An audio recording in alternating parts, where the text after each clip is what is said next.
ਜਿਵੇਂ ਮੈਂ ਸਟਾਰਟਿੰਗ ਕਹੀ ਕਿ ਚਰਚਿਤ ਸ਼ੀਟ ਬਣ ਗਈ ਆ ਖਡੂਰ ਸਾਹਿਬ। ਸਪੋਰਟ ਤੁਸੀਂ ਕਰ ਰਹੇ ਹੋ ਖਡੂਰ ਸਾਹਿਬ ਤੋਂ ਬੈਕ ਤੇ ਰਹਿ ਕੇ ਪਰਮਿਸ਼ਨ ਲੈਣੀ ਸੀ, ਜੋ ਇਜਾਜ਼ਤ ਲੈਣੀ ਸੀ, ਉਹ ਸਾਰਾ ਤੁਹਾਡੇ ਹੱਥ ਵੱਸ ਸੀਗਾ। ਕਿਵੇਂ ਦਾ ਜੋ ਹੈਗਾ ਉੱਥੋਂ ਦਾ ਮਾਹੌਲ ਲੱਗ ਰਿਹਾ? ਅੱਜ ਜਿਹੜਾ ਸ਼੍ਰੋਮਣੀ ਅਕਾਲੀ ਦਲ ਹੈ, ਸਿੱਖਾਂ ਦੀ ਇਤਿਹਾਸਕ ਜਥੇਬੰਦੀ ਹੈ, ਉਹ ਅੱਜ ਪੰਥ ਜਥੇਬੰਦੀ ਨਾ ਰਹਿ ਕੇ ਸਿਰਫ ਉਹ ਜਿਹੜੀ ਹੈ ਇੱਕ RSS ਦਾ ਹੱਥੋਟਾ ਬਣਾ। ਇੱਕ ਸਮੇਂ ਦੇ ਲਈ ਤੁਸੀਂ ਵੀ ਜੁਆਇਨ ਕਰੀ ਸੀ RSS? ਜਿਵੇਂ ਹੁਣ ਚਰਚਾਵਾਂ ਚੱਲੀਆਂ ਨੇ, ਕਹਿੰਦੇ ਕਿ ਜਿਹੜੀ ਅਮਰਪਾਲ ਸਿੰਘ ਦੀ ਟਿਕਟ ਨੂੰ ਲੈ ਕੇ ਵਿਰੋਧੀ ਧਿਰ ਤੰਜ ਕੱਸਦੀ ਆ ਨਜ਼ਰ ਆਉਂਦੀ ਆ। ਇੱਥੋਂ ਤੱਕ ਕਿ ਬਿਰਸਾ ਸਿੰਘ ਬਲਟੋਹਾ ਨੇ ਤਾਂ ਇਹ ਵੀ ਐਲਾਨ ਕਰਤਾ ਕਿ ਮੇਰੇ ਨਾਲ ਖੁੱਲੀ ਬਹਿਸ ਕਰ ਲੈਣ ਜਿਹੜਾ ਮਰਜ਼ੀ ਬੰਦਾ। ਸੋ ਇਹ ਬਿਰਸਾ ਸਿੰਘ ਬਲਟੋਹਾ ਨਾਲ ਕਾਹਦੀ ਜਿਹੜੀ ਹੈ ਖੁੱਲੀ ਬਹਿਸ ਕਰਨੀ ਹੈ। ਮੈਂ ਉਹਨੂੰ ਕਿਹਾ ਵੀ 4 ਜੂਨ ਨੂੰ ਆਪਣੀ ਤਿਆਰੀ ਰੱਖ ਤੇ ਆਪਣੀ ਜ਼ਮਾਨਤ ਜ਼ਬਤ ਕਰਾਉਣ ਦਾ ਐਲਾਨ ਕਰ। ਤੇਰੇ ਨਾਲ ਖੁੱਲੀ ਬਹਿਸ ਕਰਕੇ ਤਾਂ ਆਪਣੇ ਆਪ ਨੂੰ ਮਹੱਤਤਾ ਦੇ ਕੇ ਤਕੜਾ ਹੋਣ ਦੀ ਕੋਸ਼ਿਸ਼ ਕਰ ਰਿਹਾ। ਸੋ ਬਿਰਸਾ ਸਿੰਘ ਬਲਟੋਹੇ ਨੇ ਕੀ ਗੱਲ ਕਰਨੀ ਹੈ? ਬਿਰਸਾ ਸਿੰਘ ਬਲਟੋਹੇ ਨਾਲ ਖੁੱਲੀ ਬਹਿਸ ਉਹੀ ਸੱਦਾ ਦਿੰਦਾ ਹੁੰਦਾ ਹੈ ਜਿਹੜਾ ਬਿੱਲ ਹੈ। ਨਹੀਂ, ਇਹ ਆਪ ਉਮੀਦਵਾਰ ਹੈ, ਇਹਨੂੰ ਪ੍ਰਚਾਰ ਕਰਨਾ ਚਾਹੀਦਾ। ਪ੍ਰਚਾਰ ਹੈ ਨਹੀਂ, ਖੁੱਲੀ ਬਹਿਸ ਕਰੀ ਜਾਂਦੇ ਆ। ਜਿਹੜਾ ਉਹ ਅੰਕਰ ਹੈ ਆਪਣਾ, ਇਹ ਕੀ ਕਹਿੰਦਾ ਹੁਣ ਡੇਲੀ ਪੋਸਟ ਦਾ, ਵੀ ਤੁਸੀਂ ਵਿੱਚ ਬੋਲੀ ਜਾਂਦੇ ਹੋ। ਜਦੋਂ ਮੈਂ ਬੋਲਦਾ ਮੇਰੀ ਆਵਾਜ਼ ਨੂੰ ਕੱਟਣ ਦੀ ਕੋਸ਼ਿਸ਼ ਕਰਦੇ ਸੀ, ਤੇ ਤੁਹਾਡਾ ਕਿਹਾ ਜਾਂਦਾ ਵੀ ਜਿਹੜਾ ਤੁਹਾਡਾ ਅਦਾਰਾ ਹੈ ਇਹ TV ਹੈ, ਇੱਕ ਪੱਖ ਦਾ ਹੈ। ਇਹ ਵੀ ਗੱਲਾਂ ਚੱਲਦੀਆਂ ਨੇ, ਕਹਿੰਦੇ ਕਿ ਇਕੱਲਾ ਅਮਰਪਾਲ ਸਿੰਘ ਨੂੰ ਟਿਕਟ ਦਵਾ ਕੇ ਜਿਤਾ ਕੇ ਕੀ ਦੂਸਰੇ ਬੰਦਿਆਂ ਤੇ NSA ਟੁੱਟ ਜੂ? ਮੈਂ ਉਹਨਾਂ ਨੂੰ ਰਾਏ ਦਿੱਤੀ ਸੀ ਕਿ 13 ਦੀਆਂ 13 ਸੀਟਾਂ ਤੇ ਚੋਣ ਲੜੀ ਜਾ ਤੇ 40 ਸੀਟ ਤੇ ਨਹੀਂ, ਪਰੰਤੂ ਉਹਨਾਂ ਨੇ 40 ਸੀਟ ਲੜਨ ਦਾ ਫੈਸਲਾ ਲੈ ਲਿਆ। ਇਸ ਤੇ ਮੇਰੀ ਸਹਿਮਤੀ ਨਹੀਂ ਸੀ ਵੀ 40 ਸੀਟ ਲੜੀ ਜਾ। ਮੈਂ ਕਹਿੰਦਾ ਸੀ 13 ਦੀਆਂ 13 ਲੜੀਆਂ ਜਾ। ਤੇ ਫਿਲਹਾਲ ਜੇ ਆਪਾਂ ਇਹ ਕਿਹਾ ਜਾਵੇ, ਮੈਂ ਹੋਰ ਕਿਸੇ ਨਾਲ ਸਹਿਮਤ ਨਹੀਂ, ਮੈਂ ਸਿਰਫ ਤੇ ਸਿਰਫ ਭਾਈ ਅਮਰਪਾਲ ਸਿੰਘ ਨਾਲ ਸਹਿਮਤ। ਮੇਰੇ ਨਾਲ ਇਹ ਸੰਬੰਧਿਤ ਨਹੀਂ ਹੈ ਜਿਹੜਾ ਤੁਸੀਂ ਪ੍ਰਸ਼ਨ ਪੁੱਛਿਆ। ਮੈਂ ਇਸ ਤੇ ਟਿੱਪਣੀ ਨਹੀਂ ਕਰਨੀ ਚਾਹੁੰਦਾ। ਤੁਸੀਂ ਹੁਣੇ ਕਿਹਾ ਨਾ ਵੀ ਨਹੀਂ, ਉਹ ਹਰੇਕ ਗੱਲ ਨਾਲ ਸਹਿਮਤ ਦਾ ਮਤਲਬ ਕਿ ਜਿਹੜੀ ਉਹਨਾਂ ਨੇ ਖਾਲਸਾ ਪੰਥ ਲਈ ਕਿਹਾ ਉਹਦਾ ਸਹਿਮਤੀ ਕਿਸੇ ਨਾਲ ਨਹੀਂ। ਮੈਂ ਤੁਹਾਨੂੰ ਇਹ ਵੀ ਕਹਿ ਸਕਦਾ, ਤੁਸੀਂ ਮੰਨਦੇ ਹੋ ਵੀ ਸਿੱਖ ਗੁਲਾਮ ਆ ਕਿਤੇ? ਦੇਖੋ ਇਹ ਗੱਲਾਂ ਤੇ ਮੇਰੀ ਕੋਈ ਟਿੱਪਣੀ ਨਹੀਂ। ਪ੍ਰਚਾਰਕ ਕਹਿੰਦੇ ਨਜ਼ਰ ਆਉਂਦੇ ਨੇ, ਇਸੇ ਕਰਕੇ ਤੁਸੀਂ ਐਡਵੋਕੇਟ ਹੋ, ਤੁਹਾਡੇ ਨਾਲ ਨਹੀਂ ਜੀ ਨਹੀਂ, ਮੈਂ ਦੇਖੋ ਇਸ ਗੱਲ ਤੇ ਜਾਣਬੁੱਝ ਕੇ ਮੈਂ ਜਵਾਬ ਦੇ ਸਕਦਾ, ਪਰ ਮੈਂ ਜਾਣਬੁੱਝ ਕੇ ਟਿੱਪਣੀ ਨਹੀਂ ਕਰਦਾ, ਕਿਸੇ ਹਾਲਤ 'ਚ ਨਹੀਂ ਕਰਦਾ। ਕਿਉਂ ਨਹੀਂ ਕਰਦੇ? ਇਹ ਮੇਰੀ ਮਰਜ਼ੀ। ਅਕਾਲੀ ਦਲ ਹੁਣ ਕਹਿ ਰਿਹਾ ਸੀ ਪੰਜਾਬ ਬਚਾ ਰਹੇ ਹਾਂ, ਪੰਜਾਬ ਬਚਾਓ ਯਾਤਰਾਵਾਂ ਕੱਢ ਰਹੇ ਨੇ ਵੱਡੀਆਂ ਹਰੇਕ ਸ਼ਹਿਰ ਵਿੱਚ ਗਲੀ ਮੁਹੱਲੇ ਹਰੇਕ ਥਾਂ ਤੇ ਜਾ ਰਹੇ ਨੇ। ਉਸ ਯਾਤਰਾ ਨੂੰ ਕਿਵੇਂ ਦੇਖਦੇ? ਨਹੀਂ ਜੀ, ਉਹ ਯਾਤਰਾ ਤਾਂ ਕੀ ਕਹਿੰਦੇ, ਸੁਖਬੀਰ ਬਚਾਊ ਯਾਤਰਾ।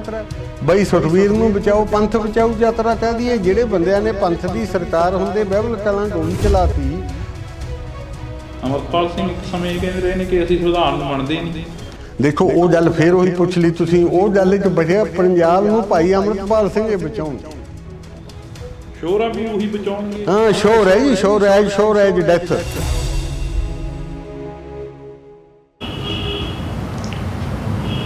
ਇੰਡੋਜ਼ TV ਦੇ ਨਾਲ ਇੱਕ ਵਾਰ ਫੇਰ ਤੋਂ ਜੁੜ ਚੁੱਕੇ ਹੋ ਤੁਸੀਂ। ਤਾਂ ਮੈਂ ਹਾਂ ਹਰਜਿੰਦਰ ਸਿੰਘ ਢਿੱਲੋਂ।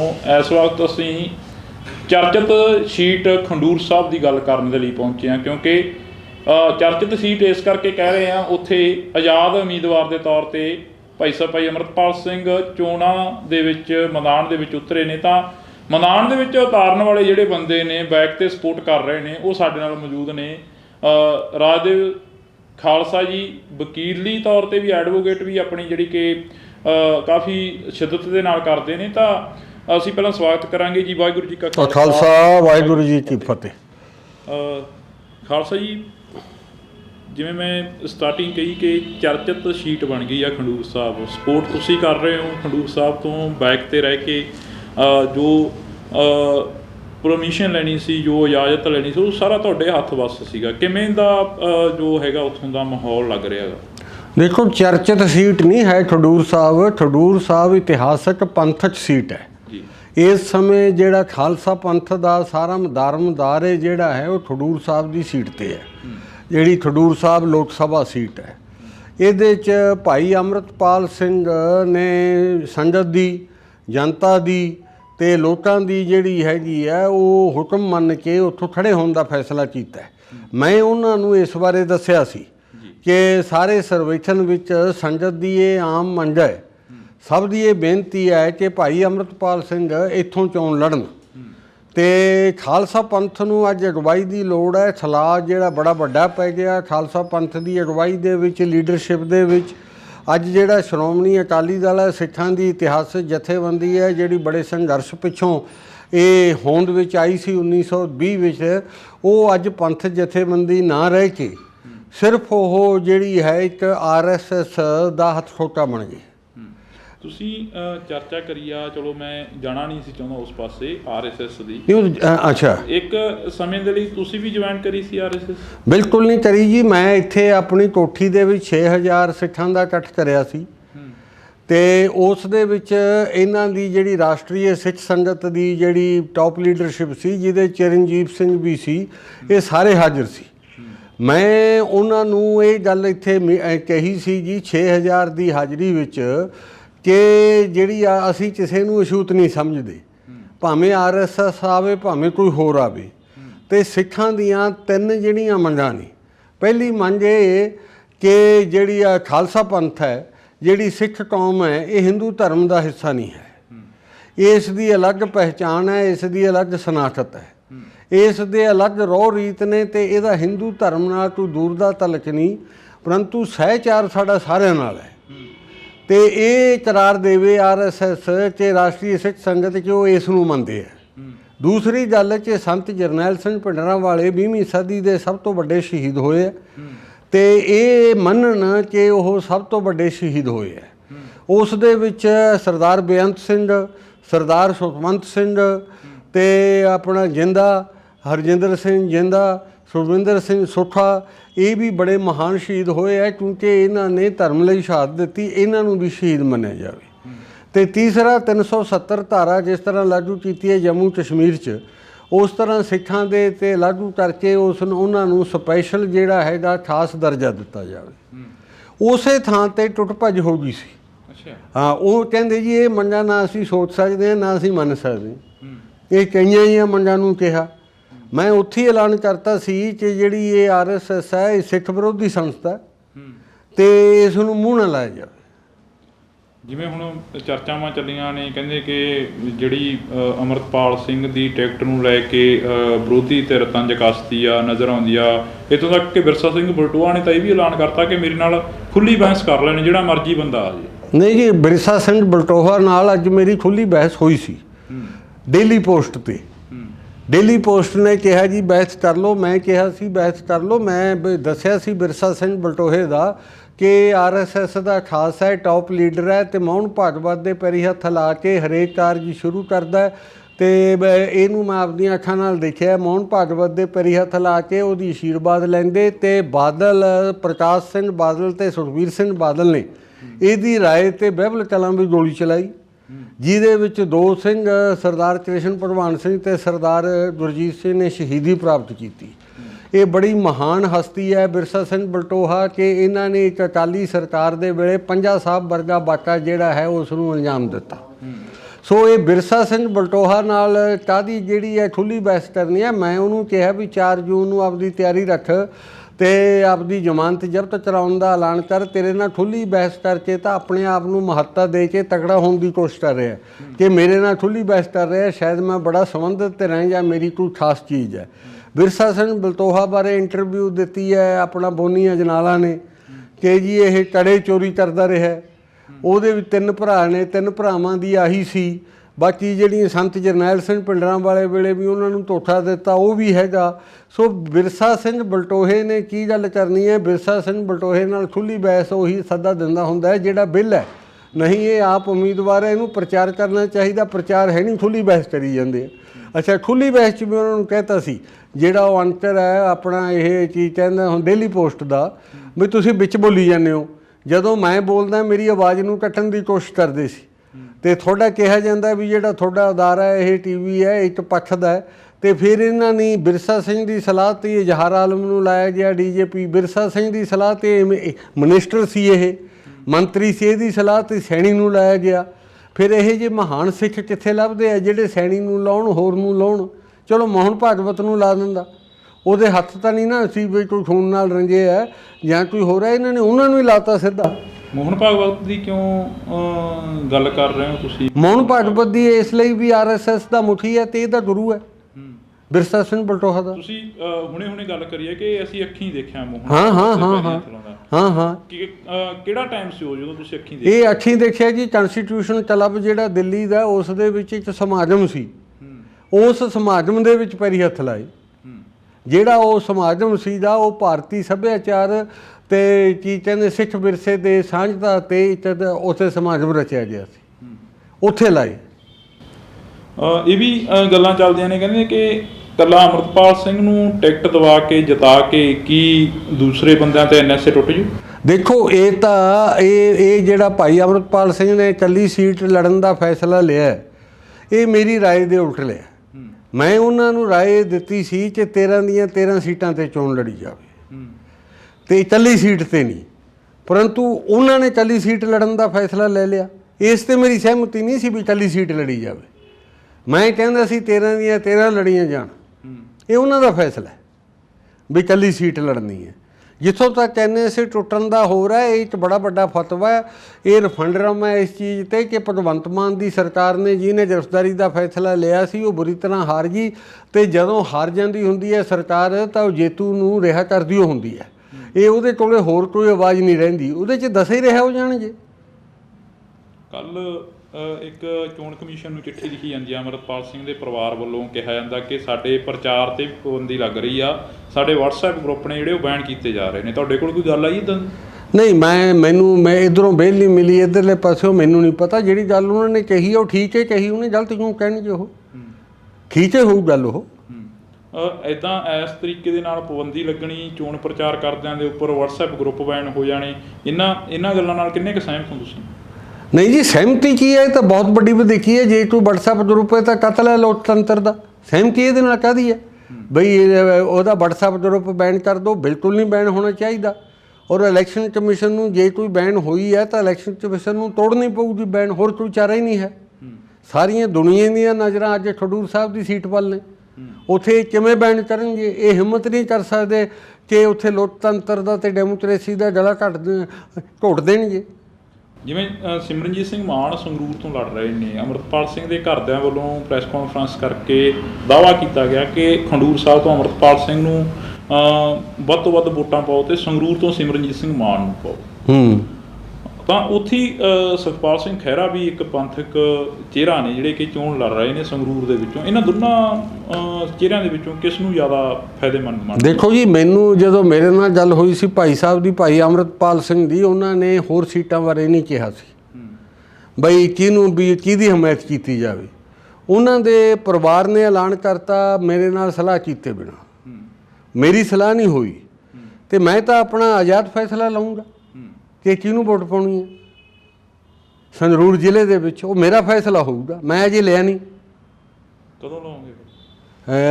ਅਜੇ ਕੀ ਕਹਿੰਦੇ ਹੁੰਦੇ ਨੇ, ਸਰਦਾਰ ਸਿਮਰਨਜੀਤ ਸਿੰਘ ਮਾਨ ਨੇ ਅਜੇ ਭੇਜਿਆ ਵੀ 5:30 ਜਾਂ 6 ਵਜੇ ਮੈਂ ਤੁਹਾਡੇ ਕੋਲ ਆ ਰਿਹਾ ਇੱਥੇ। ਦੇਖਦੇ ਹਾਂ ਹੋਰ ਕਿਹੜਾ ਹੁੰਦਾ, ਕਿਹੜਾ ਕਰਦਾ ਕੀ ਗੱਲਾਂ, ਸਾਰੇ ਦੀਆਂ ਗੱਲਾਂ ਸੁਣੀਆਂ ਜਾਣਗੀਆਂ। ਸਿਮਰਨਜੀਤ ਸਿੰਘ ਮਾਨ ਦੇ ਸਾਥੀ ਵੀ ਰਹੇ ਹੋ ਤੁਸੀਂ, ਬਾਈ ਇਲੈਕਸ਼ਨ ਦੇ ਵਿੱਚ ਬੜੀ ਸਪੋਰਟ ਕਰੀ ਆ, ਇਸ ਵਾਰ ਕਿਉਂ ਇਹ ਦੋ ਚਿੱਤੀ ਹੋ ਰਹੀ ਹੈ ਕਿ ਦੇਖਦੇ ਆ ਕਿਹੜਾ ਆਵੇਗਾ? ਨਹੀਂ ਜੀ ਨਹੀਂ, ਦੋ ਚਿੱਤੀ ਨਹੀਂ ਹੁੰਦੀ। ਉਦੋਂ ਵੀ ਕਿਸੇ ਗੱਲ ਪਿੱਛੇ ਹੀ ਮਨ ਬਣਿਆ ਸੀ ਤੇ ਉਸ ਪਿੱਛੇ ਹਮਾਇਤ ਕਰੀ ਸੀ ਜੀ। ਮੈਂ ਪਾਰਟੀ ਦਾ ਉਹ ਜਿਹੜੀ ਹੈਗੀ ਆ ਉਸ ਦੇ ਵਿੱਚ ਜਿਹੜਾ ਇਹਨਾਂ ਦਾ ਫੈਸਲਾ ਹੈ, ਜਦੋਂ ਫੈਸਲਾ ਲੈਣ ਵੇਲੇ ਸਲਾਹ ਨਾ ਕੀਤੀ ਜਾਵੇ ਤਾਂ ਪਿੱਛੋਂ ਫਿਰ ਮੈਨੂੰ ਵੀ ਸਲਾਹ ਕਰਨੀ ਪੈਂਦੀ ਹੈ। ਜਾਂ ਤਾਂ ਮੇਰੇ ਤੋਂ ਸਲਾਹ ਲੈ ਕੇ ਖੜ੍ਹੇ ਹੋਏ ਹੋਣ ਵੀ ਆਪਾਂ ਖੜ੍ਹੇ ਹੋਣਾ, ਤਾਂ ਦੋ ਚਿੱਤੀ ਇਹਦੇ ਕੋਈ ਨਹੀਂ ਹੁੰਦੀ ਸੀ। ਤੁਹਾਨੂੰ ਤੁਹਾਡੀ ਇੱਛਾ ਸੀ ਵੀ ਇੱਥੋਂ ਅਸੀਂ ਖੜ੍ਹੇ ਹੋ ਜਾਈਏ? ਕਿੱਥੋਂ ਜੀ? ਸੰਗਰੂਰ ਤੋਂ? ਨਹੀਂ ਜੀ, ਸੰਗਰੂਰ ਤਾਂ ਕਿਉਂਕਿ ਜਿਹੜਾ ਸੀਗਾ ਸੰਗਰੂਰ ਤਾਂ ਪਹਿਲਾਂ ਜਦੋਂ 13 ਸੀਟਾਂ ਜਿੱਤਣ ਦੀ ਗੱਲ ਵੀ ਸੀ, 13 ਸੀਟਾਂ 'ਤੇ ਖੜ੍ਹੇ ਹੋਣ ਦੀ ਗੱਲ ਵੀ ਸੀ, ਇਹ ਕਿਹਾ ਗਿਆ ਬਈ ਸਿਮਰਨਜੀਤ ਮਾਨ ਦੇ ਇੱਥੇ ਖੜ੍ਹ ਕੇ ਪੰਥਕ ਵੋਟਾਂ ਦੀ ਵੰਡ ਹੋਊਗੀ। ਉਹਦੇ ਨਾਲ ਪੰਥਕ ਵੋਟਾਂ ਦੀ ਵੰਡ ਨਾਲ ਓਵਰਆਲ ਜਿਹੜਾ ਹੈਗਾ ਉਹ ਪੰਥ ਜਿਹੜਾ ਹੈ ਕਮਜ਼ੋਰ ਹੁੰਦਾ ਹੈ। ਸੋ ਮੇਰਾ ਇਹ ਸੀਗਾ ਬਈ ਉਹਨਾਂ ਸੀਟਾਂ 'ਚ ਮੈਂ ਵੀ ਚੋਣ ਲੜਨੀ ਸੀ, ਪਰ ਸੰਗਰੂਰ ਤੋਂ ਨਹੀਂ ਲੜਨੀ ਸੀ। ਕਿੱਥੋਂ ਲੜਨੀ ਸੀ? ਉਹ ਉਦੋਂ ਗੱਲ ਚੱਲ ਰਹੀ ਸੀ ਵੀ ਅਨੰਦਪੁਰ ਸਾਹਿਬ ਤੋਂ ਲੜਨਗੇ। ਬਾਕੀ ਫਿਰ ਉਦੋਂ ਪੱਕੀ ਗੱਲ ਤਾਂ ਹੋਈ ਹੋਣੀ, ਜਦੋਂ ਉਹ ਪਿੱਛੋਂ ਫੈਸਲਾ ਹੀ ਨਹੀਂ ਹੋਇਆ। ਮੈਂ ਆਪਦੀ ਸੀਟ ਕੁਰਬਾਨ ਕਰਤੀ ਭਾਈ ਅੰਮ੍ਰਿਤਪਾਲ ਸਿੰਘ 'ਤੇ। ਜਦੋਂ ਇਹਨਾਂ ਨੇ ਕਹਿਤਾ ਵੀ ਹੋਰ 'ਤੇ ਨਹੀਂ ਲੜਨੀ, ਆਪਾਂ ਫੈਸਲਾ ਚੁੱਪ ਹੋ ਕੇ ਮੰਨ ਲਿਆ। ਕੋਈ ਉਹਦਾ ਮਲਾਲ ਨਹੀਂ ਹੈ ਮੈਨੂੰ, ਕੋਈ ਮਲਾਲ ਨਹੀਂ? ਹਾਂ, ਕੋਈ ਮਲਾਲ ਨਹੀਂ ਉਸ ਗੱਲ ਦਾ। ਕਹਿੰਦੇ ਸਿਆਸਤਦਾਨ ਦੇ ਲਈ ਸਿਆਸਤ ਸਭ ਤੋਂ ਜ਼ਰੂਰੀ ਹੁੰਦੀ ਆ। ਤੁਸੀਂ ਸਿਆਸਤ ਦੇ ਵਿੱਚ MP ਵੀ ਰਹੇ ਹੋ, ਤੁਸੀਂ ਸਿਆਸਤ ਦੇ ਵੱਲ ਦੁਬਾਰਾ ਕਿਉਂ ਨਹੀਂ ਮੂੰਹ ਕਰਿਆ? ਦੇਖੋ ਗੱਲ ਇਹ ਹੈ ਕਿ ਸਿਆਸਤ ਤਾਂ ਸਿਰਫ ਆਮ ਨਹੀਂ ਕਿਹਾ ਜਾਂਦਾ। ਗੁਰੂ ਗੋਬਿੰਦ ਸਿੰਘ ਸਾਹਿਬ ਮਹਾਰਾਜ ਨੇ, ਕਲਗੀਧਰ ਮਹਾਰਾਜ ਨੇ ਵੀ ਇਹ ਫਰਮਾਨ ਕੀਤਾ ਕਿ ਰਾਜ ਬਿਨਾ ਨਾ ਧਰਮ ਚਲੇ ਹੈ, ਧਰਮ ਬਿਨਾ ਨਾ ਰਾਜ ਚਲੇ, ਰਾਜ ਬਿਨਾ ਨਾ ਧਰਮ ਚਲੇ ਹੈ, ਧਰਮ ਬਿਨਾ ਸਭ ਦਲੇ ਮਲੇ ਹੈ, ਕੋਈ ਕਿਸੇ ਕੋ ਰਾਜ ਨਾ ਦੇ ਹੈ, ਜੋ ਲੈ ਹੈ ਨਿਜ ਬਲ ਸੇ ਲੈ ਹੈ। ਜਿਹੜਾ ਵੋਟਾਂ ਨਾਲ ਜਿੱਤ ਜਾਣਾ ਉਹ ਨਿਜ ਬਲ ਹੈ। ਇਹ ਜ਼ਰੂਰੀ ਨਹੀਂ ਹੈ ਵੀ ਟੈਂਕਾਂ ਨਾਲ ਜਾਂ ਹਵਾਈ ਜਹਾਜ਼ਾਂ ਨਾਲ ਜਾਂ ਤੋਪਾਂ ਨਾਲ ਲਿਆ ਜਾਊ। ਨਿਜ ਬਲ ਦਾ ਮਤਲਬ ਹੈ ਜੇ ਤੁਸੀਂ ਵੋਟਾਂ 'ਚ ਵੀ ਜਿੱਤਦੇ ਹੋ ਤਾਂ ਨਿਜ ਬਲ ਹੈ। ਸੋ ਸਿਆਸਤ ਵਿੱਚ ਜਿੱਥੇ ਹਰਿਮੰਦਰ ਸਾਹਿਬ ਬਣਾਇਆ, ਉਹਦੇ ਸਾਹਮਣੇ ਛੇਵੇਂ ਪਾਤਸ਼ਾਹ ਨੇ, ਗੁਰੂ ਹਰਗੋਬਿੰਦ ਸਾਹਿਬ ਨੇ ਅਕਾਲ ਤਖਤ ਵੀ ਬਣਾਇਆ। ਅਤੇ ਸਿਆਸਤ ਤਾਂ ਸਿੱਖਾਂ ਉਹਨਾਂ ਨੇ ਕਿਹਾ ਹਰਿਮੰਦਰ ਸਾਹਿਬ 'ਚ ਭਗਤੀ ਹੋਊ ਅਤੇ ਇਹ ਅਕਾਲ ਤਖਤ ਸਾਹਿਬ 'ਤੇ ਸਿਆਸਤ ਹੋਊ, ਰਾਜਨੀਤੀ ਹੋਊ। ਸੋ ਰਾਜਨੀਤੀ ਤਾਂ ਇੱਕ ਸਿੱਖ ਦਾ ਜਿਹੜਾ ਹੈ ਉਹਨੂੰ ਗੁੜਤੀ 'ਚ ਮਿਲੀ ਆ, ਉਹਨੂੰ ਜਨਮ ਤੋਂ ਮਿਲੀ ਆ, ਉਹਦਾ ਜੱਦੀ ਹੈ। ਮੈਂ ਜੇ ਸੋਚਦਾ ਕਿ ਮੈਂ MP ਬਣ ਜਾ, ਕੋਈ ਮਾੜੀ ਗੱਲ ਨਹੀਂ ਹੈ। ਇਹ ਜਿਹੜਾ ਹੈ ਨਿਰਸਵਾਰਥ ਵੀ MP ਬਣਿਆ ਜਾ ਸਕਦਾ, ਪਰੰਤੂ ਕਈ ਇਹੋ ਜਿਹੇ ਸਮੇਂ ਆਉਂਦੇ ਆ ਜਿੱਥੇ ਪੰਥ ਦੇ ਹਿੱਤ ਦੇ ਵਿੱਚ ਇਹ ਫੈਸਲੇ ਲੈਣੇ ਪੈਂਦੇ ਆ। ਕੀ ਫੈਸਲੇ ਲਓਗੇ ਆਉਣ ਵਾਲੇ ਸਮਿਆਂ ਦੇ ਵਿੱਚ? ਨਹੀਂ, ਆਉਣ ਵਾਲੇ ਸਮੇਂ 'ਚ ਕੀ ਫੈਸਲੇ ਲਵਾਂਗੇ ਤਾਂ ਸਮਾਂ ਦੱਸੂ ਨਾ। ਉਹ ਤਾਂ ਹਾਲਾਤ ਮੁਤਾਬਕ ਫੈਸਲੇ ਹੁੰਦੇ। ਅੱਜ ਆਪਾਂ ਕਹੀਏ ਵੀ ਕੀ ਫੈਸਲੇ ਲਵਾਂਗੇ ਆਪਾਂ ਆਉਂਦੇ ਵਕਤ, ਉਹ ਤਾਂ ਫੈਸਲੇ ਜਿਹੜੇ ਹੈਗੇ ਆ ਉਹ ਤਾਂ ਜਿਸ ਤਰ੍ਹਾਂ ਦਾ ਸਮਾਂ ਹੈ ਉਸ ਤਰ੍ਹਾਂ ਦੇ ਫੈਸਲੇ। ਸਿਮਰਨਜੀਤ ਸਿੰਘ ਮਾਨ ਦੀ ਸੋਚ ਦੇ ਨਾਲ ਸਹਿਮਤ ਹੋ ਪੂਰੇ?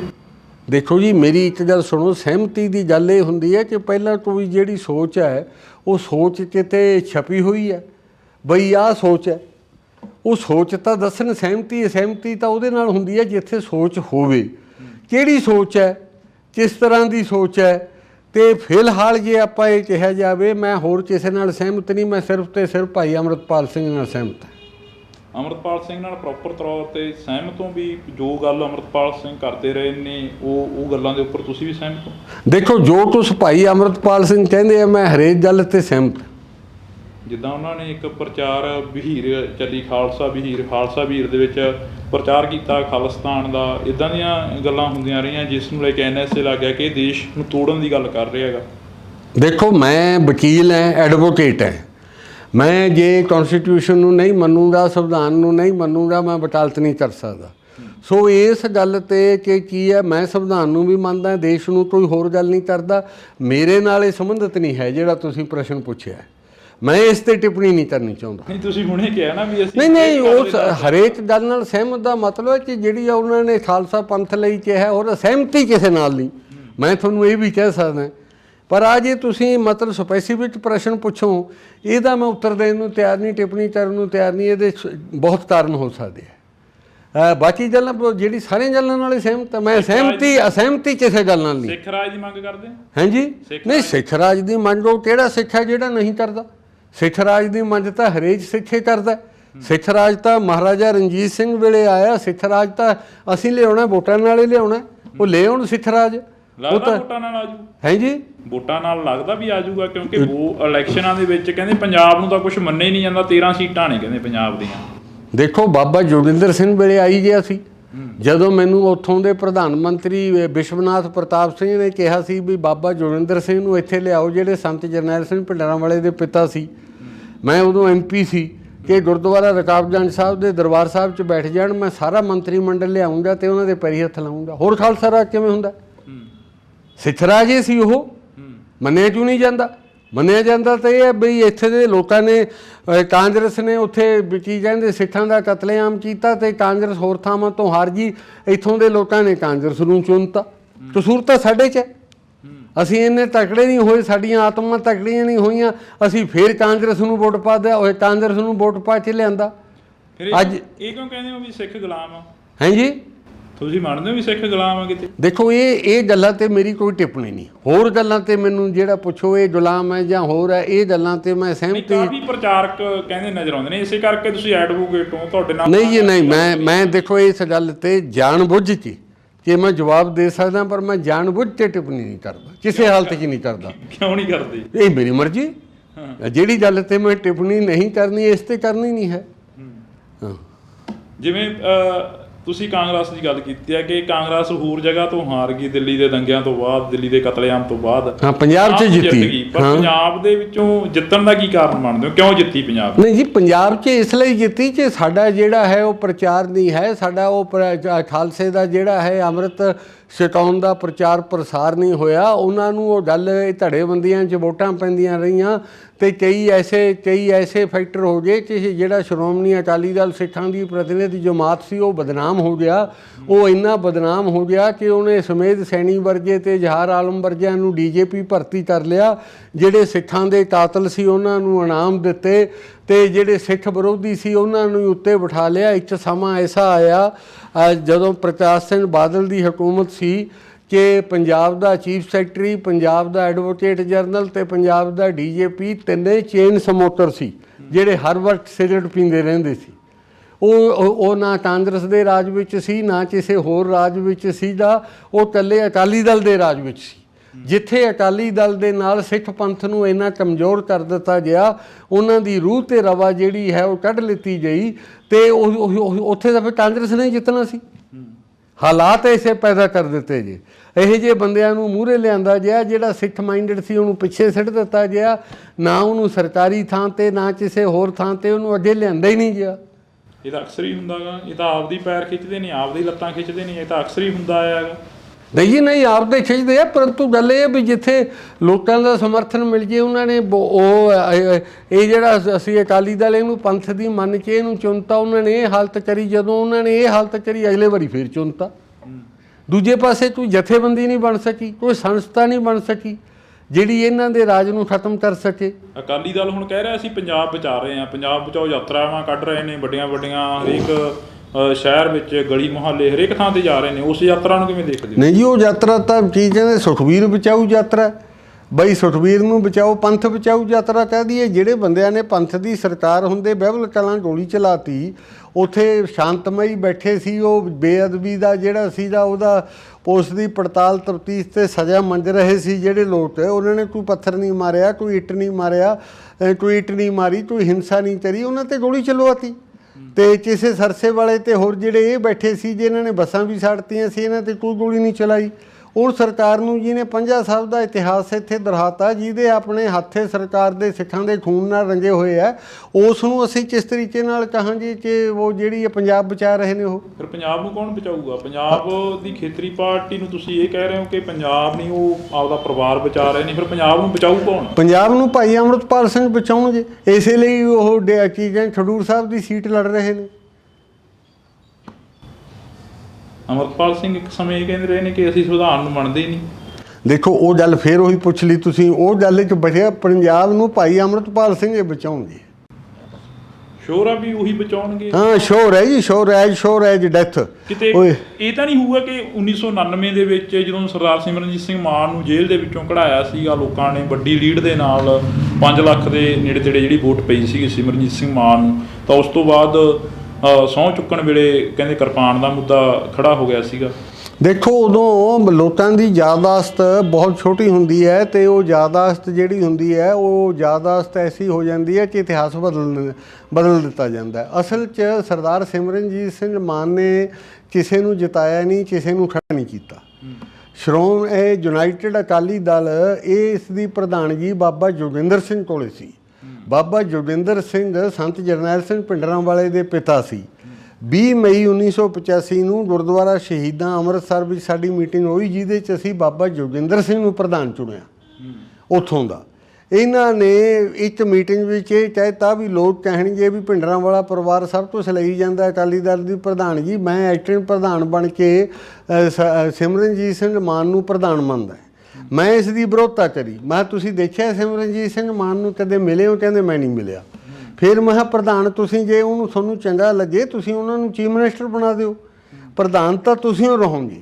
ਮੇਰੀ ਗੱਲ ਉਦੋਂ ਮੰਨੀ ਨਹੀਂ ਗਈ। ਮੈਂ ਪਹਿਲੇ ਦਿਨ ਤੋਂ ਵਿਰੋਧਤਾ ਕਰੀ ਸੀ। ਮੈਂ MP ਬਣਨ ਤੋਂ ਪਹਿਲਾਂ ਕਦੇ ਨਾ ਸਿਮਰਨਜੀਤ ਸਿੰਘ ਮਾਨ ਦਾ ਚਿਹਰਾ ਦੇਖਿਆ ਸੀ, ਨਾ ਕਦੇ ਮਿਲਿਆ ਸੀ। ਬਹੁਤ ਲੋਕ ਕਹਿ ਦਿੰਦੇ ਆ ਅਤੇ ਮੁਕੰਮਲ ਤੌਰ 'ਤੇ ਝੂਠ ਹੈ, ਕਿਉਂਕਿ ਉਹਨਾਂ ਦੀ ਯਾਦਾਸ਼ਤ ਕਮਜ਼ੋਰ ਹੈ ਕਿ ਇਹਨਾਂ ਨੂੰ MP ਸਿਮਰਨਜੀਤ ਸਿੰਘ ਮਾਨ ਨੇ ਬਣਾਇਆ ਸੀ। ਨਾ ਸਿਮਰਨਜੀਤ ਸਿੰਘ ਮਾਨ ਮੈਨੂੰ ਜਾਣਦਾ ਸੀ, ਨਾ ਮੈਂ ਸਿਮਰਨਜੀਤ ਸਿੰਘ ਮਾਨ ਨੂੰ ਜਾਣਦਾ ਸੀ। ਮੈਂ ਤਾਂ ਸਿਰਫ ਬਾਬਾ ਜੋਗਿੰਦਰ ਸਿੰਘ ਨੂੰ ਜਾਣਦਾ ਸੀ, ਮੈਨੂੰ ਸੰਗਰੂਰ ਤੋਂ ਟਿਕਟ ਦਿੱਤੀ ਉਹਨਾਂ ਨੇ, ਸਿਮਰਨਜੀਤ ਸਿੰਘ ਮਾਨ ਨੂੰ ਤਰਨ ਤਾਰਨ ਤੋਂ ਟਿਕਟ ਦਿੱਤੀ ਜੇਲ੍ਹ 'ਚ ਬੈਠੇ ਨੂੰ। ਇਹ ਟਿਕਟਾਂ ਬਾਬਾ ਜੋਗਿੰਦਰ ਸਿੰਘ ਨੇ ਦਿੱਤੀਆਂ ਸੀ। ਅੱਜ ਇਤਿਹਾਸ ਨੂੰ ਐਸਾ ਉਹ ਮੋੜ ਦਿੱਤਾ ਗਿਆ ਕਿ ਪੁਰਾਣੇ ਭੁੱਲ ਜਾਂਦੇ ਆ ਕਿ ਅੱਜ ਬਾਬਾ ਜੀ ਦਾ ਕੋਈ ਨਾਂ ਨਹੀਂ ਜਾਣਦਾ, ਸਿਮਰਨਜੀਤ ਸਿੰਘ ਮਾਨ ਦਾ ਬੱਚਾ ਨਾਂ ਜਾਣਦਾ। ਉਹਨਾਂ ਨੇ ਆਪਣਾ ਨਾਂ ਇਤਿਹਾਸ 'ਚੋਂ ਆਪੇ ਮਨਫੀ ਕਰ ਲਿਆ। ਸੋ ਇਹ ਜਿਹੜੀ ਚੀਜ਼ ਹੈ ਕਿ ਸਿਮਰਨਜੀਤ ਸਿੰਘ ਮਾਨ ਨੇ ਸਹੁੰ ਚੁੱਕੀ।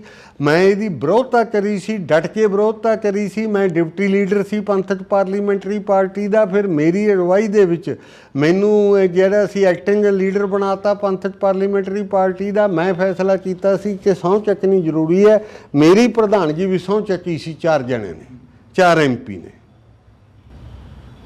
ਹੁਣ ਵੀ ਇਹ ਕਹਿ ਰਹੇ ਨੇ, ਕਹਿੰਦੇ ਕਿ ਰਾਜਦੇਵ ਸਿੰਘ ਖਾਲਸਾ ਦੀ ਦਿਲੀ ਇੱਛਾ ਵੀ ਅਸੀਂ ਚੋਣ ਲੜੀਏ ਉੱਥੋਂ ਖਡੂਰ ਸਾਹਿਬ ਤੋਂ। ਖਡੂਰ ਸਾਹਿਬ ਤੋਂ ਕਦੇ ਵੀ ਨਹੀਂ ਸੀ ਜੀ। ਖਡੂਰ ਸਾਹਿਬ ਦਾ ਕਦੇ ਚੇਤੇ ਜਿਵੇਂ ਨਹੀਂ ਸੀ ਵੀ ਮੈਂ ਉੱਥੋਂ ਜਿਹੜੀ ਇਹ ਚੋਣ ਲੜਾਂ। ਇਹ ਕੌਣ ਕਹਿ ਰਿਹਾ? ਇਹ ਤਾਂ ਇੱਕ ਫਰਾਡ ਹੈ। ਇਹ ਤਾਂ ਕੋਈ ਸੁਪਨਿਆਂ ਦੀ ਦੁਨੀਆ ਬਣਾ ਰਿਹਾ, ਉੱਥੇ ਬੈਠਾ ਸੁਪਨੇ ਲੈ ਰਿਹਾ ਵੀ ਮੈਂ ਖਡੂਰ ਸਾਹਿਬ ਤੋਂ ਚੋਣ ਲੜਾਂ। ਖਡੂਰ ਸਾਹਿਬ ਤੋਂ ਮੇਰਾ ਚੋਣ ਲੜਨ ਦੀ ਇੱਛਾ ਦਾ ਕੀ ਮਤਲਬ ਸੀਗਾ? ਉਹ ਇਹ ਕਹਿੰਦੇ ਸੀ, ਮੈਂ ਉਹਨਾਂ ਨੂੰ ਇਹ ਕਿਹਾ ਸੀ, ਉਹ ਕਹਿੰਦੇ ਸੀ ਮੇਰੇ ਪਰਿਵਾਰ ਵਿੱਚੋਂ ਕੋਈ ਉੱਥੋਂ ਖਡੂਰ ਸਾਹਿਬ ਤੋਂ ਖੜਾ ਹੋ ਜੂ। ਮੈਂ ਕਿਹਾ ਸੀ ਜੀ ਪਰਿਵਾਰ ਨੂੰ ਉਹ ਵੋਟਾਂ ਨਹੀਂ ਪੈਣੀਆਂ ਜਿਹੜੀਆਂ ਤੁਹਾਨੂੰ ਪੈਣੀਆਂ ਨੇ। ਇਹਦੇ ਲਈ ਤੁਸੀਂ ਖੜੇ ਹੋ। ਤੁਸੀਂ ਕਿਸੇ ਨੂੰ ਖੜਾ ਕਰ ਦਿਓ, ਉਹ ਵੋਟਾਂ ਨਹੀਂ ਲਿਜਾ ਸਕਦਾ। ਫਿਰ ਮੇਰੀ ਲੜਨ ਦੀ ਇੱਛਾ ਕਿੱਥੇ ਹੋਈ? ਮੈਂ ਪਹਿਲੇ ਦਿਨ ਤੋਂ ਪਬਲਿਕ ਬਿਆਨ ਦਿੰਦਾ ਸੀ ਬਈ ਉੱਥੋਂ ਮੈਂ 13 ਸੀਟਾਂ 'ਤੇ ਵਕਾਲਤ ਕਰਦਾ ਸੀ। ਖਡੂਰ ਸਾਹਿਬ ਦਾ ਤਾਂ ਮਤਲਬ ਹੀ ਕੋਈ ਨਹੀਂ ਸੀ ਵੀ ਖਡੂਰ ਸਾਹਿਬ ਤੋਂ ਮੈਂ ਸੋਚਦਾ ਹੁੰਦਾ ਕਿ ਮੈਂ ਸੀਟ ਲੜਨੀ ਹੈ।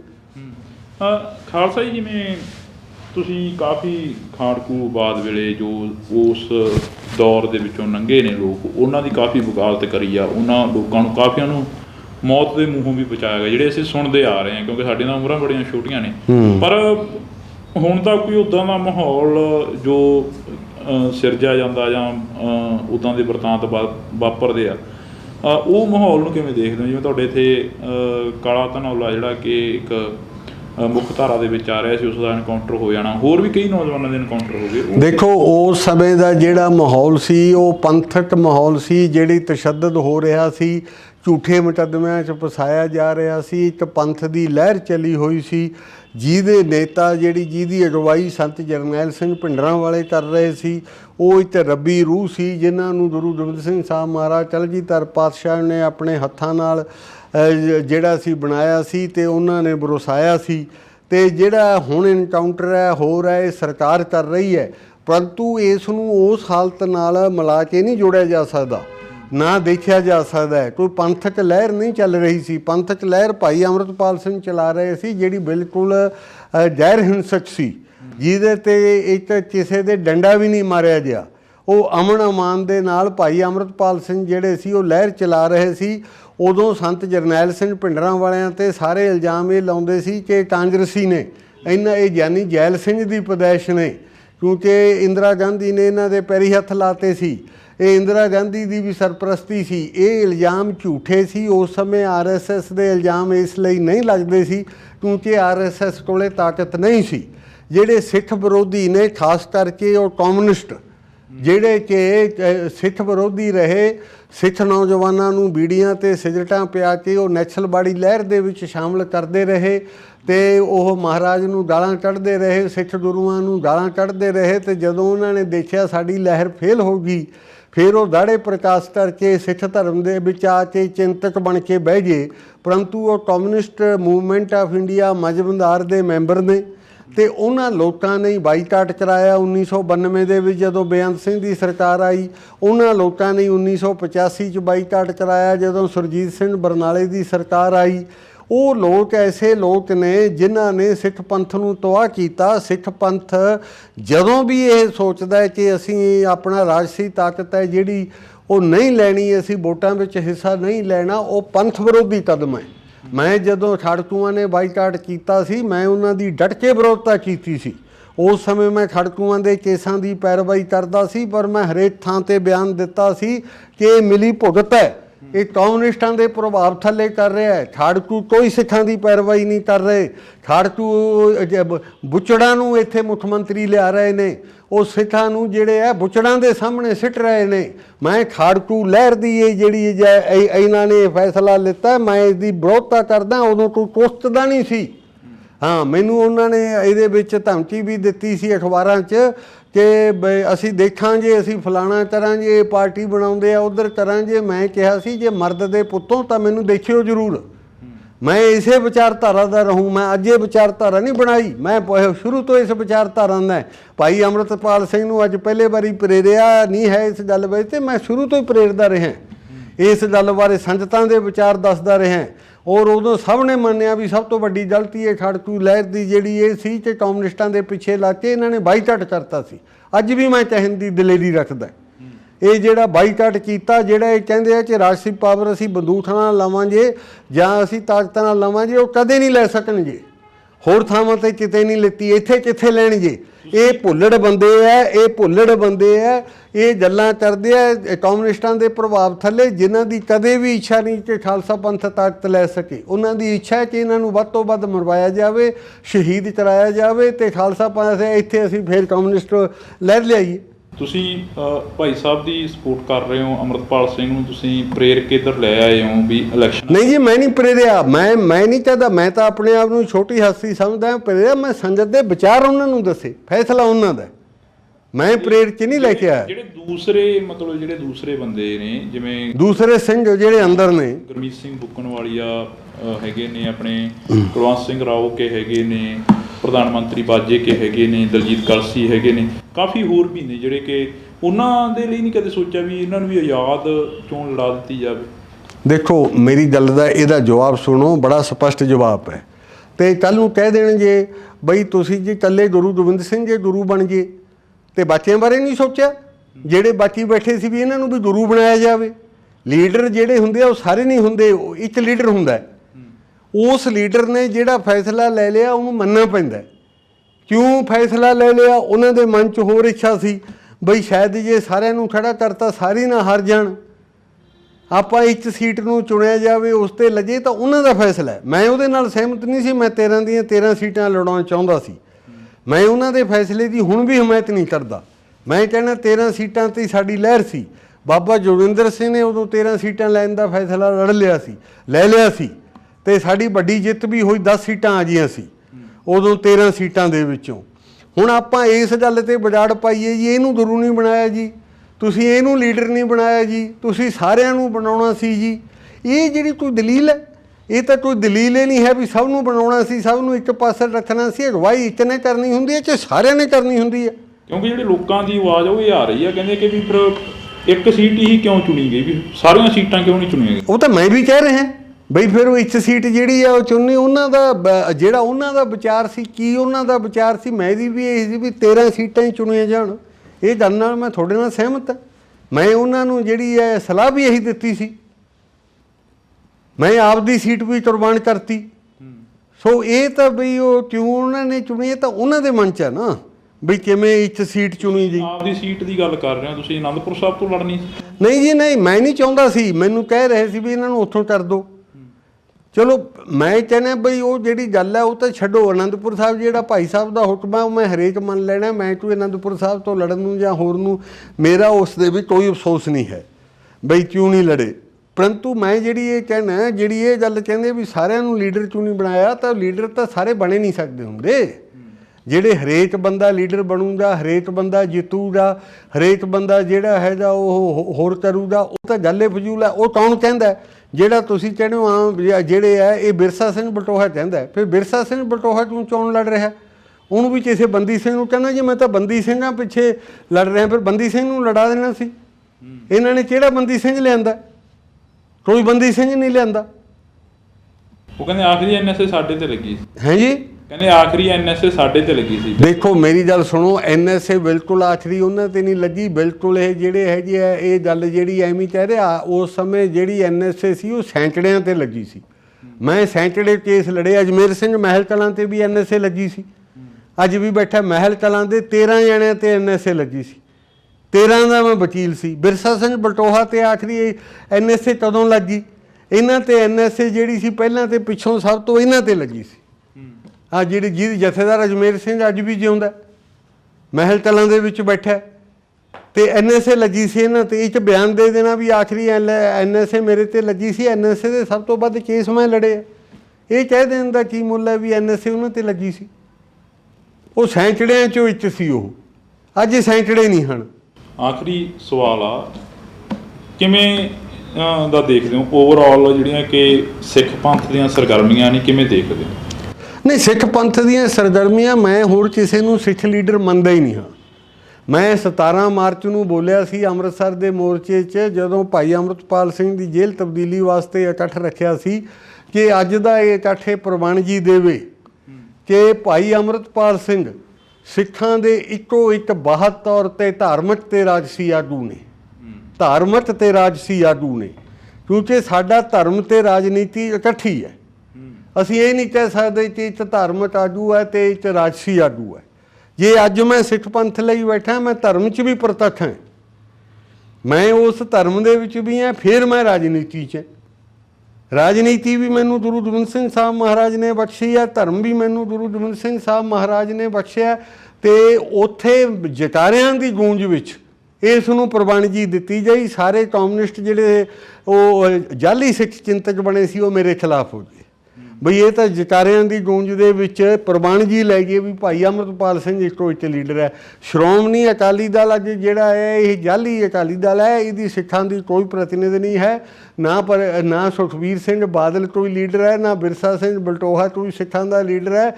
ਇਹਨਾਂ ਦੇ ਕਾਰਨਾਮੇ ਜਿਹੜੇ ਆ ਸਾਰੇ ਜਾਣਦੇ ਆ, ਜੇ ਹੋਰ ਕੋਈ ਲੀਡਰ ਹੀ ਨਹੀਂ ਹੈ। ਲੀਡਰ ਇੱਕੋ ਇੱਕ ਭਾਈ ਜਿਹੜੇ ਹੈ ਜੀ ਅੰਮ੍ਰਿਤਪਾਲ ਸਿੰਘ ਹੈ ਜੀ। ਬਹੁਤ ਸ਼ੁਕਰੀਆ। ਤਾਂ ਅਸੀਂ ਇਸ ਵਕਤ ਜਿਹੜੀ ਕਿ ਗੱਲਬਾਤ ਸੀ ਉਹ ਐਡਵੋਕੇਟ ਰਾਜਦੇਵ ਸਿੰਘ ਖਾਲਸਾ ਹੋਰਾਂ ਦੇ ਨਾਲ ਕਰ ਰਹੇ ਸੀ। ਤਾਂ ਇਹ ਗੱਲਬਾਤ ਪੰਥਕ ਸ਼ਹੀਦ ਖੰਡੂਰ ਸਾਹਿਬ ਨੂੰ ਲੈ ਕੇ ਹੋਈ ਆ, ਤੇ ਇਸ ਦੇ ਨਾਲ ਹੀ ਪੁਰਾਣੇ ਜਿਹੜੇ ਕਿ ਦੁੱਖ ਦਰਦ ਸੀ ਉਹ ਵੀ ਸਾਂਝੇ ਕੀਤੇ ਗਏ ਨੇ ਕਿ ਆਖਰ ਸਿੱਖ ਪੰਥ ਦੀ ਹਾਰ ਕਿਉਂ ਹੁੰਦੀ ਹੈ, ਜਾਂ ਸਿੱਖ ਪੰਥ ਨੂੰ ਕਿਉਂ ਉਹਨਾਂ ਸਫ਼ਿਆਂ ਦੇ ਵਿੱਚੋਂ ਦੇਖਿਆ ਜਾਂਦਾ ਜਿਹੜੇ ਸਫ਼ੇ ਸਰਕਾਰਾਂ ਦੀ ਜਾਂ ਉਹਨਾਂ ਲੋਕਾਂ ਦੀ ਨਿਗਾਹ ਦੇ ਵਿੱਚ ਵਿਰੋਧਤਾ ਦਾ ਪ੍ਰਦਰਸ਼ਨ ਕਰਦੇ ਨੇ। ਤਾਂ ਤੁਸੀਂ ਜੁੜੇ ਰਹਿਣਾ ਇੰਡੋਜ਼ TV ਦੇ ਨਾਲ। ਅਸੀਂ ਲਗਾਤਾਰ ਇਹ ਤਸਵੀਰਾਂ ਤੁਹਾਡੇ ਤੱਕ ਪਹੁੰਚਾਉਂਦੇ ਰਹਾਂਗੇ।